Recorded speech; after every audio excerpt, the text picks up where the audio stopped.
এই সময় এসেও চা শ্রমিকদের দৈনিক মজুরি মাত্র ১৭৮ টাকা। এই স্বল্প আয়ে একজন শ্রমিকের পক্ষে নিজের ও পরিবারের মৌলিক প্রয়োজন পূরণ করা প্রায় অসম্ভব। ইসলামের দৃষ্টিতে শ্রমিকের ন্যায্য মজুরি ও মানবিক মর্যাদা সম্পর্কে জানতে চাই, এই পরিস্থিতিতে রাষ্ট্র, মালিক পক্ষ এবং সমাজের দায়িত্ব কী? খুবই দুর্ভাগ্যজনক একটি বাস্তবতা যে সিলেটে চা শ্রমিকদেরকে সারাদিন কাজের বিনিময়ে মাত্র ১৭৮ টাকা পেমেন্ট করা হয় এবং তাদেরকে একটা নির্দিষ্ট পরিমাণ চা পাতা সংগ্রহ করতে হয়। নির্দিষ্ট কোয়ালিটির নির্দিষ্ট পরিমাণ চা পাতা তারা সংগ্রহ করে এবং আমি নিজে একটি চা বাগানের শ্রমিকরা যখন চা নিয়ে এসেছেন সেটা যখন পরিমাপ করা হচ্ছে সেখানে আমি দাঁড়িয়ে লক্ষ্য করেছি ওজন করার ক্ষেত্রেও সেখানে কারসাজি করা হয় এবং কারসাজি বলা কঠিন, বরং বলতে হয় যে মানে ডাকাতি করা হয়। তাদের সামনেই রীতিমতো বলে কয়েই ধরুন ১ কেজি ১০০ গ্রাম হলে সেটাকে ১ কেজি ধরা হয়। তো এরকম মানে এক্সাক্ট মাপটা আমার মনে নেই, বাট এরকমটি আমি চোখের সামনে দাঁড়িয়ে থেকে দেখেছি যে এরকমটি হয়েছে। তাহলে চা শ্রমিকদের প্রতি এই যে অবিচার, একে তো তাদের ন্যায্য মূল্য দেওয়া হচ্ছে না, দ্বিতীয়ত তাদেরকে ধোঁকা দেওয়া হচ্ছে এবং তাদের হক নষ্ট করা হচ্ছে ওজনে বেশি নিয়ে। এটি সন্দেহাতীতভাবে একটি সভ্য সমাজের জন্য কলঙ্কজনক অধ্যায়।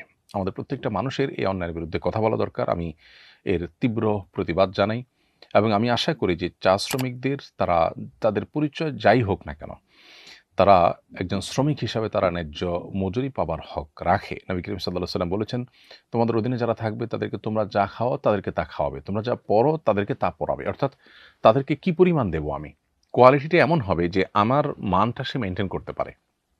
এখন যারা চা বাগানের মালিক অথবা যারা সেখানে কর্মকর্তা হিসেবে আছেন, শ্রমিকদেরকে মাসে ডেইলি ১৭৮ টাকা যে দিচ্ছেন, তাদের সংসার বা তাদের যে জীবনযাপন তারা করেন তাতে কি ১৭৮ তো দূরের কথা ১০৭৮ টাকাও সম্ভব?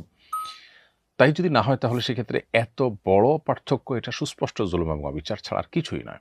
এটা রীতিমতো তাদের অধিকার লঙ্ঘন করা, তাদের হক নষ্ট করা শামিল। অতএব যেকোনো মূল্যে যেকোনোভাবে এটি নিশ্চিত করা দরকার। এখানে রাষ্ট্রের, এখানে সমাজের, এখানে সংশ্লিষ্ট কর্তৃপক্ষের এবং চা বাগান মালিকের ইনভলভেশন থাকা দরকার এবং প্রত্যেকের আন্তরিক উদ্যোগে এই সমস্যাটার সমাধান হওয়া দরকার। দীর্ঘদিন থেকে এটা নিয়ে আলোচনাও তুঙ্গে উঠেছে বিভিন্ন সময়, কিন্তু দুর্ভাগ্যজনকভাবে এটি এখনও পর্যন্ত সমাধানের কোনো পথ আমরা দেখতে পাইনি। আসুন্নাহ ফাউন্ডেশন থেকে আমরা যত সহযোগিতামূলক প্রজেক্ট বা আপনার সেবামূলক কাজ পরিচালনা করে থাকি দেশব্যাপী, সেখানে আমরা সবসময় পিছিয়ে থাকা জনগোষ্ঠীকে বিশেষভাবে প্রায়োরিটি দিয়ে থাকি।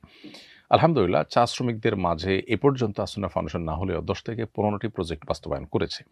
শীতবস্ত্র বলুন কিংবা খাদ্য বিতরণ বলুন, অন্যান্য ক্ষেত্রে আমরা চা শ্রমিকদেরকে বিশেষ প্রায়োরিটি দিয়ে তাদের জন্য আমাদের সাধ্য অনুযায়ী আমরা সহায়তা পৌঁছানোর চেষ্টা করে থাকি। কিন্তু এটা তো স্থায়ী কোনো সমাধান না। তাদের যে ন্যায্য মজুরি এটি নিশ্চিত করবার জন্য আমাদের প্রত্যেকটা মানুষকে সচেষ্ট হতে হবে। আমি এই ব্যাপারে সংশ্লিষ্ট কর্তৃপক্ষের দৃষ্টি আকর্ষণ করছি এবং আমরাও কাজ করে যাচ্ছি, চেষ্টা করছি যে তাদের দুর্ভোগ লাঘবের জন্য আমরা আর কি করতে পারি। আমি আশা করব সমাজের প্রত্যেকটা মানুষ এই জুলুম এবং এই অবিচারের বিরুদ্ধে তারা কথা বলবেন এবং এই সমস্যার সমাধানের জন্য বাস্তবমুখী উদ্যোগ গ্রহণ করবেন।